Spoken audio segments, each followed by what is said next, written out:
எல்லாருக்கும் வணக்கம். நான் டாக்டர் கார்த்திகேயன்.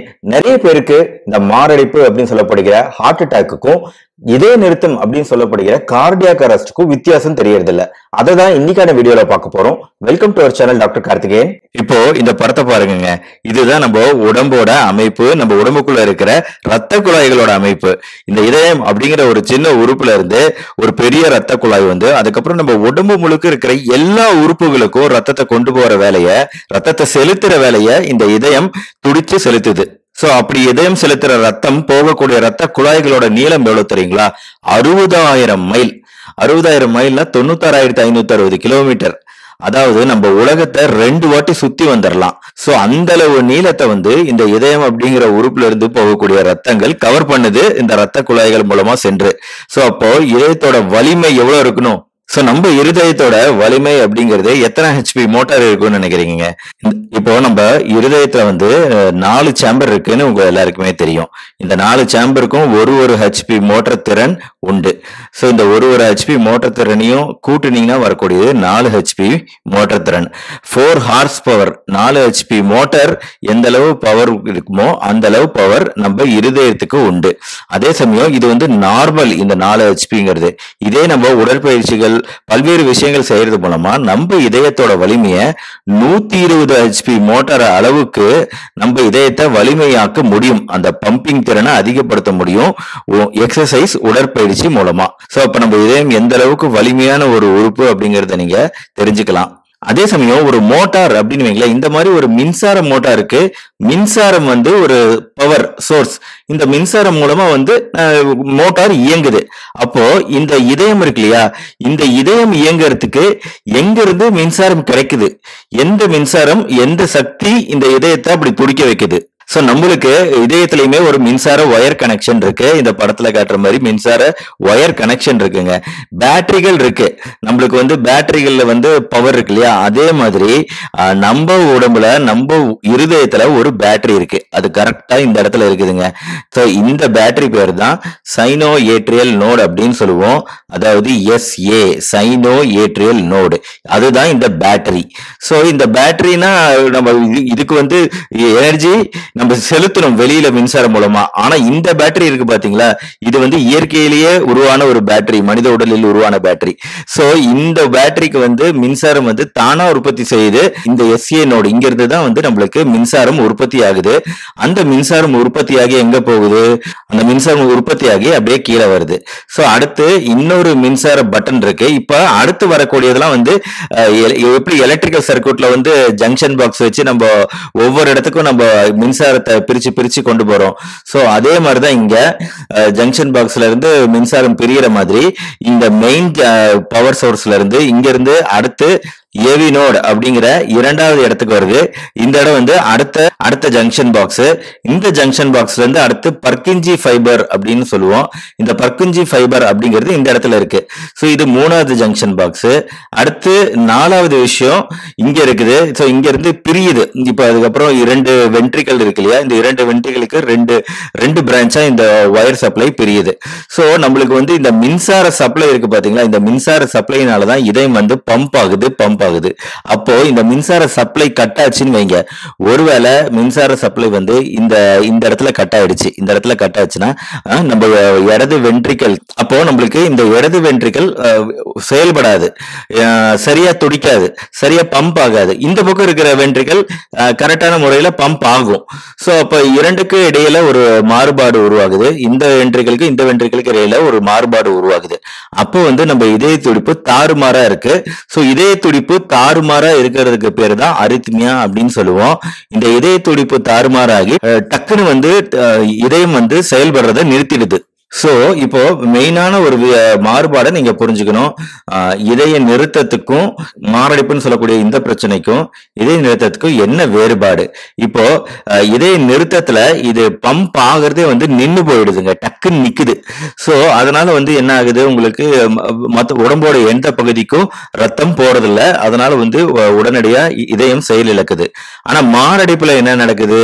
இங்க வந்து பாருங்க, இது வந்து அயோட்டா அப்படின்னு சொன்னேன். இந்த அயோட்டால இருந்து வர வரக்கூடிய ரத்த நாளங்கள் வந்து நம்ம இதயத்துக்கு ரத்தத்தை கொடுக்குது. இப்போ மாரடைப்பு எதனால ஏற்படுதுன்னா இந்த ரத்த ஓட்டம் போகுது இல்லையா இதயத்தோட தசைகளுக்கு, அந்த இதயத்தோட தசைகளுக்கு போகக்கூடிய ரத்த ஓட்டம் பாதிப்படையும் போது இந்த இடத்துல ஒரு பிளாக் ஆகுது, கொலஸ்ட்ரால் கொழுப்புகள்னால கட்டியாகி அதுக்கப்புறம் இந்த இடத்துக்கு வந்து நம்மளுக்கு இதயம் ரத்த ஓட்டம் கட் ஆயிடுச்சு அப்படின்னா இந்த இடம் துடிக்காது. ஆனா இங்க வந்து இதய நிறுத்தத்துல என்ன ஆகுது, கரண்ட் சப்ளை கட் ஆயிடுச்சு. டக்குன்னு வந்து ஏதோ ஒரு இடத்துல வந்து கரண்ட் சப்ளை கட் ஆயிடுச்சு. அந்த கரண்ட் சப்ளை கட் ஆகிறதுனால நம்மளுக்கு இதயம் நிக்குது. சோ அதுதான் இந்த இதய நிறுத்தத்துக்கும் மாரடைப்புக்கும் உண்டான அடிப்படை வேறுபாடு. ரெண்டுலயுமே இதயம் நின்று போயிடுது, அதுக்கப்புறம் ரத்தம் வேற எந்த பகுதிக்கும் போறது இல்ல, அதனால வந்து இறப்புகள் நேரிடுது. ஆனா ரெண்டுல எது ரொம்ப டேஞ்சர் அப்படின்னு கேட்டீங்கன்னா கண்டிப்பா இருதய நிறுத்தம் அப்படிங்கிறது ரொம்ப டேஞ்சர். மாரடைப்பு வரவங்கள்ல கரெக்டான ட்ரீட்மெண்ட் ஸ்டார்ட் பண்ணும்போது நிறைய பேர் பொழைச்சு வந்துடுறாங்க. ஆனா இதய நிறுத்தம் அப்படிங்கிறது ரொம்ப சில பேர் தான் பொழைச்சு திரும்பி வர்றது, ரொம்ப சில பேர் தான்.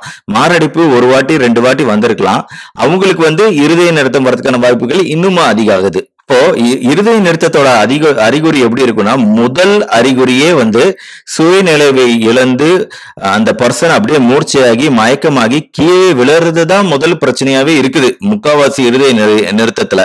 ஆனா மாரடைப்புல வந்து நான் ஏற்கனவே ஒரு வீடியோ போட்டிருக்கிறேன் மாரடைப்பை பத்தி. அதுல எப்படி நெஞ்சு வலி ஏற்படும், என்ன மாதிரி ஒரு யானை நம்ம நெஞ்சில ஏறி மிதிச்சு எப்படி இருக்கும் அந்த மாதிரி ஒரு வலி இருக்கும், அந்த வலி பரவும், வேர்த்தல், மூச்சு விட சிரமம் போன்ற பல விஷயங்கள் சொன்னேன்.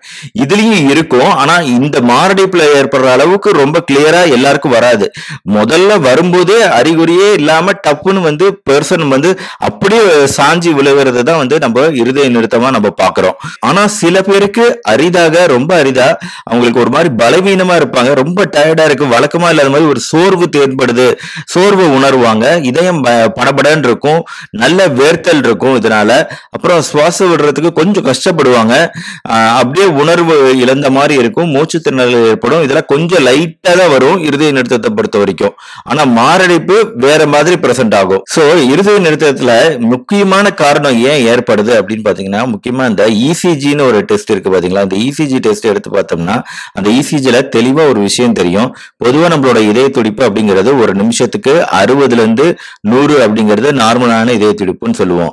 சில பேருக்கு என்ன ஆகுதுன்னா, இந்த இசிஜி வந்து வேவ் வந்து ஒவ்வொரு வேவுமே வந்து ஒவ்வொரு இதய துடிப்பு குறிக்குது. சோ அப்போ ஒவ்வொரு வேவுக்கு இடையில உண்டான அந்த டைம் கேப் அப்படிங்கிறது அதிகமாச்சுன்னு வைங்க. சோ அந்த டைம் கேப் அதிகமாகுதுன்னா அதுதான் வந்து லாங் கியூட்டி. இது வந்து ரொம்ப தெரிஞ்சுக்க வேண்டிய அவசியம் இல்ல, டாக்டர்களுக்கு கொஞ்சம் சிரமமான விஷயம் இசிஜி அப்படிங்கிறது. சோ இதுதான் வந்து அந்த லாங் கியூட்டி. நார்மல் டைம் வந்து பாத்தீங்கன்னா இந்த கியூல இருந்து டி வரைக்கும் உண்டான டைம்ங்கிறது நார்மலா இவ்வளவு இருக்கும்.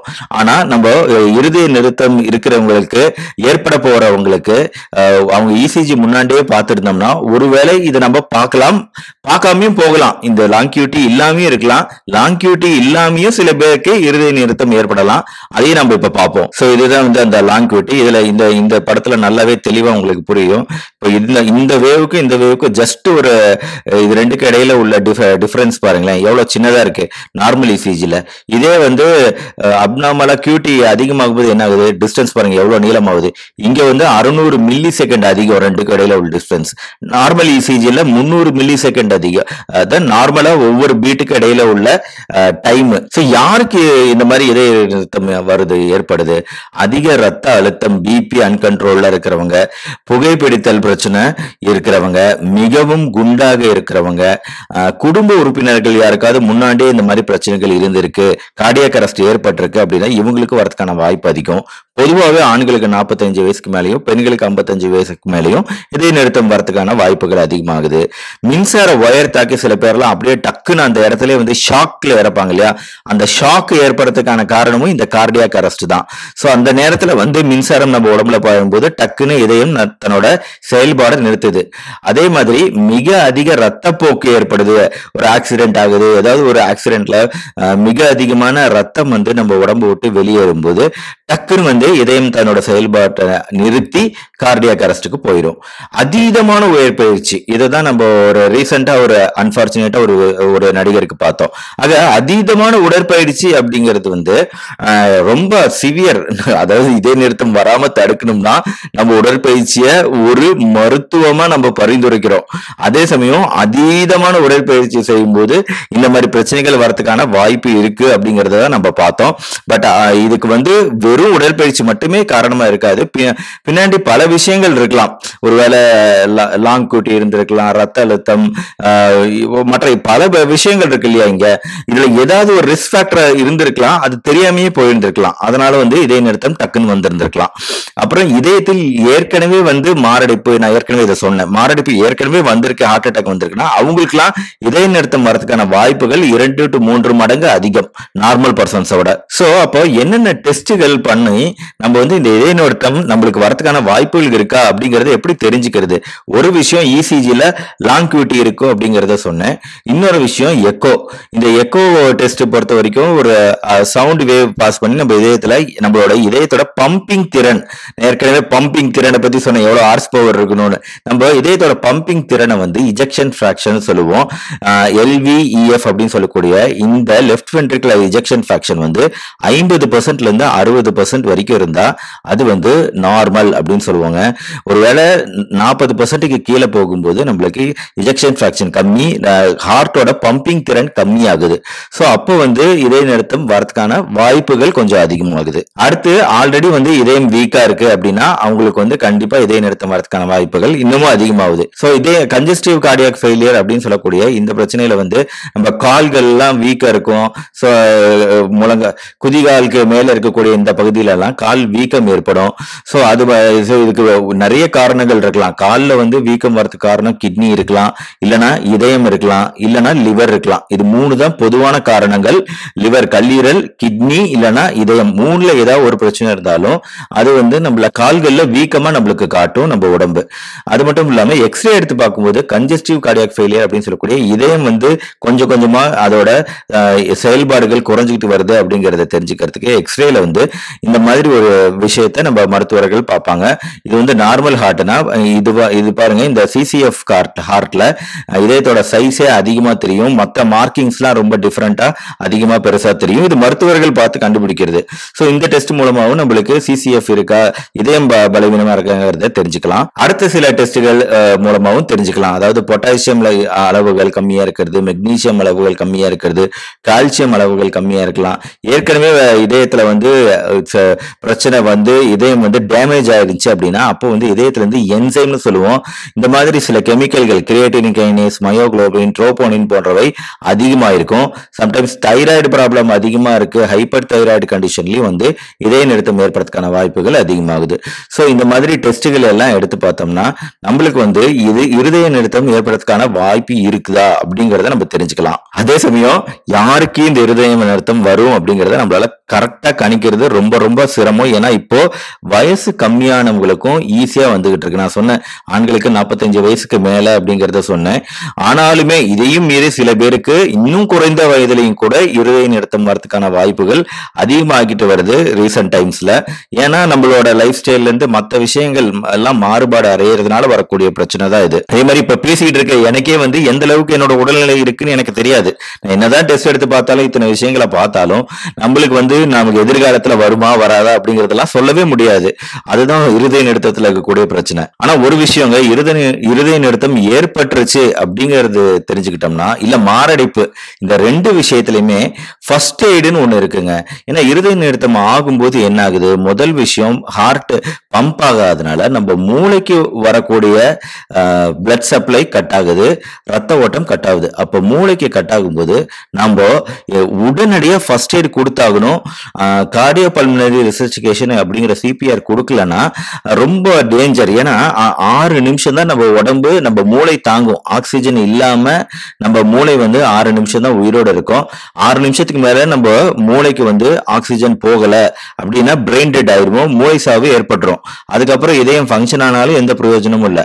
அதனாலதான் சொல்றது முதல் 6 நிமிஷங்கள் அப்படிங்கிறது கோல்டன் டைம் இருதய நிறுத்தத்தை பொறுத்த வரைக்கும். ஈவன் மாரடைப்புல இடையில கூட சம்டைம்ஸ் டக்குன்னு மயங்கி சுத்தமா நினைவுல இருந்து விழுகிறாங்க, மூச்சு இல்ல அப்படின்னா வந்து டக்குன்னு நீங்க பண்ண வேண்டியது சிபிஆர் தான். இந்த சிபிஆர்ங்கிறது எப்படி பண்ணுங்கிறதுக்கு ஒரு தனி வீடியோவே போட்டிருக்கிறேன். முக்கியமா ஞாபகம் வச்சுக்கோங்க. அது எப்படி பண்ணுங்கிறது ஒன்னொன்னா சொல்றேன். ஆனா நீங்க வாயோடு வாய் வைத்து மூச்சு கொடுக்கணும் அப்படிங்கிற அவசியம் கிடையாதுங்க. ஜஸ்ட் 100 to 120 தடவை வந்து சிபிஆர் உங்க செஸ்ட் கம்ப்ரெஷன் கொடுத்தாலே போதும், நம்ம வந்து ஓரளவுக்கு காப்பாற்ற வாய்ப்பு இருக்குது. ஏன்னா ஒரு 30% பேர் சிபிஆர் கொடுத்தவங்கல்ல இருதய நிறுத்தம் ஏற்படும் போது ஒரு 30% பேர் வந்து அவங்களுக்கு வந்து திருப்பி வந்து ரத்த ஓட்டம் ஸ்டிமுலேட் ஆகி அவங்க இறப்புகளை தடுக்க முடியுது அப்படின்னு ஆராய்ச்சிகள் சொல்றதுனால நம்ம கண்டிப்பா சிபிஆர் ஸ்டார்ட் பண்றது அந்த நேரத்துல ரொம்ப ரொம்ப முக்கியம். ஏன்னா நம்ம கடைசியா மூச்சு மயங்கி உழுவுறதுக்கு முன்னாடி ஒரு கடைசி மூச்சுன்னு ஒண்ணு இழுத்திருப்போம் இல்லையா, அந்த கடைசி மூச்சு வந்து நம்ம நுரையீரல்ல வந்து சில ஆக்சிஜன் இருக்கும்.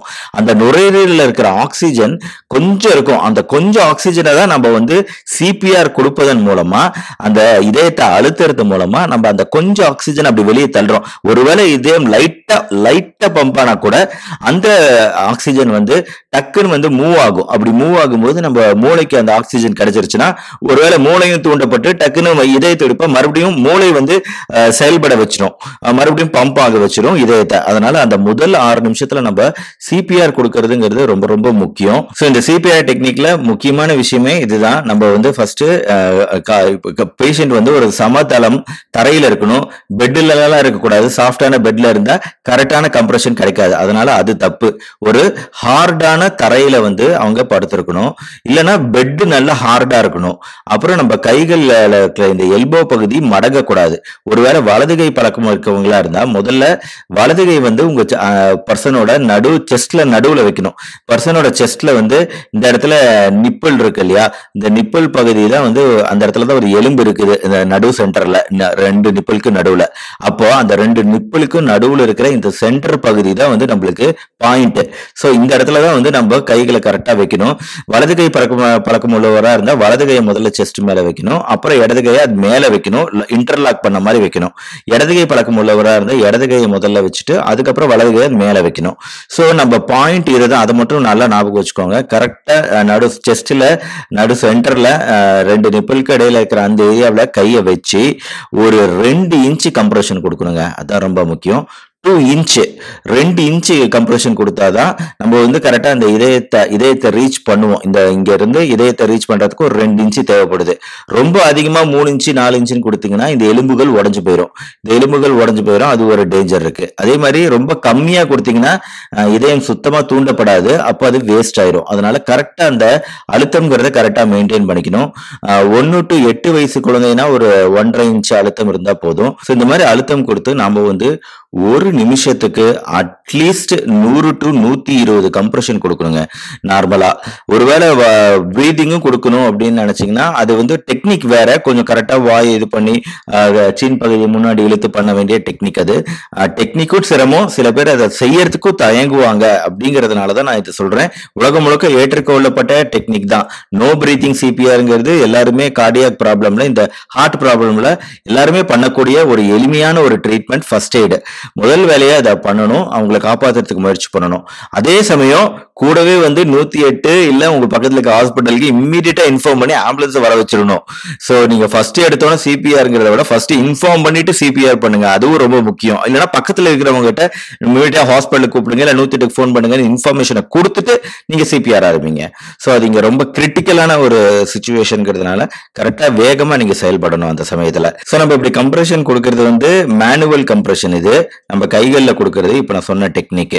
அதே சமயம் ஏஇடி அப்படிங்கிறது இப்போ ஃபாரின் கண்ட்ரில எல்லாம் even petrol bunk, malls, shopping mall எல்லா இடத்துலயும் கிடைக்கும். இந்த ஏஇடிங்கிறது ஒரு எமர்ஜென்சி டிவைஸ், இது எல்லா இடத்துலயும் வச்சிருப்பாங்க, நீங்க பாத்துப்பீங்க படத்துல கூட. சோ அதுதான் AED, automatic electronic external defibrillator. So இந்த பேட்சை டக்குன்னு எப்படி பண்ணணும்னு சொல்லியிருப்பாங்க. டக்குன்னு வச்சு டக்குன்னு இந்த ஷாக்கு கொடுக்கலாங்க. ரொம்ப எளிமையான ஒரு மிஷின், ஈஸியா பண்ணக்கூடிய ஒரு மிஷின். கரெக்டா மின்சார அளவுகள்லாம் இதுல கணக்கீடு பண்ணி ஆல்ரெடி வச்சிருப்பாங்க. சோ எல்லா இடத்துலயுமே நம்ம ஊர்லயுமே இது வந்து ஒரு எமர்ஜென்சி பயன்பாட்டுக்கு இருக்கணும் அப்படிங்கிறது என்னோட கோரிக்கை. இது நடந்துச்சுன்னா ரொம்ப நல்லது. அடுத்து நீங்க படத்துல பாக்குறது இதுதான் வந்து நம்ம பேஸ் மேக்கர் அப்படின்னு சொல்லுவோம். ஒருவேளை ஒருத்தருக்கு இதயம் பலவீனமா இருக்கு, செயல்படல அப்படின்னா வந்து நாம வந்து வெளியில இருந்து ஆர்டிபிஷியலா ஒரு மெஷின் வைப்போம் இல்லையா, அதுதான் பேஸ் மேக்கர்னு சொல்லுவோம். அந்த பேஸ் மேக்கர்ங்கிற கருவி இதுதான். இந்த ஒரு குட்டி கருவி, இந்த பேட்டரி மூலமா வந்து நம்ம இதயத்துக்கு மின்சாரத்தை கொடுக்கிறோம். சோ இந்த ஒரு குட்டி கருவியை நம்ம உடம்புல பொருத்திடுவாங்க. இந்த கருவி பொருத்தின அப்புறம் அந்த கருவி வந்து நம்ம இதயத்துக்கு வயர் சப்ளை கொடுத்து அந்த வயர்கள் மூலமா வந்து நம்ம இதயத்துக்கு மின்சாரம் கிடைக்கும், இதயம் துடிக்கும். திடீர்னு ஏற்படக்கூடிய இந்த கார்டியாக் அரெஸ்ட் ஏற்படாது. கடைசியா ஒரு விஷயம், இந்த இருதய நிறுத்தம் வராமலே தடுக்கணும்னா நம்ம என்ன பண்ணணுங்க? மெயினான விஷயங்கள் தாங்க. ரத்த அழுத்தம் கண்ட்ரோல்ல இருக்கணும். சர்க்கரை நோய் இருந்துச்சுன்னா அதையும் நம்ம கண்ட்ரோல்ல வச்சிருக்கணும். ரத்த கொழுப்புகள் அடிக்கடி செக் பண்ணணும். நம்ம 2 வருஷத்துக்கு ஒரு தெரியாது ரத்த கொழுப்புகள், எல்டிஎல், கொலஸ்ட்ரால் போன்றவை எல்லாம் கரெக்டான லெவல்ல இருக்கா, அதிகமா இருக்காங்கிறத பாத்துக்கணும். உடற்பயிற்சிகள், உணவு முறை குறித்து, இதுதான் என்னோட சேனல். மொத்த சேனலுமே இதுதான். என்னோட சேனல்ல நீங்க பாத்தீங்கன்னா அத்தனை விஷயமும் இருக்கும். உடற்பயிற்சி என்னென்ன விஷயத்துக்கு உடற்பயிற்சி எப்படி பண்ணுங்கிறது, உணவு முறை குறித்து நிறைய வீடியோஸ் நான் இதோட பல வீடியோக்கள் போட்டுட்டேன். ஸோ அதை பாட்டு நீங்க தயவு செஞ்சு கொஞ்சம் இந்த விஷயங்கள் எல்லாம் கான்சென்ட்ரேட் பண்ணுங்க. என்னென்ன விஷயம் சாப்பிடணும் சாப்பிடக்கூடாதுங்கிறதுல ரொம்ப கேர்ஃபுல்லா இருங்க. ஸோ இதெல்லாம் பண்ணோம்னாலே நம்ம வராம தடுக்கலாம். அதுதான் நம்மளோட மெயின் எய்ம், வராமல் தடுக்கணும். ஸோ அதுக்கு உண்டான எல்லா முயற்சியும் நம்ம எடுக்கணும். ஸோ இந்த வீடியோ கண்டிப்பா எல்லாருக்கும் உபயோகமா இருக்கும். எல்லாருக்கும் ஷேர் பண்ணுங்க. இந்த வீடியோ பிடிச்சிருந்துச்சுன்னா லைக் பண்ணுங்க. நம்ம சேனல் டாக்டர் கார்த்திகேயன் மறக்காம சப்ஸ்கிரைப் பண்ணுங்க. இந்த பெல் ஐகான் கிளிக் பண்ணி வச்சுக்கோங்க அடுத்தடுத்த வீடியோஸ் பார்க்க. மறுபடியும் அடுத்த வீடியோல மீட் பண்ணுவோம். நன்றி, வணக்கம்.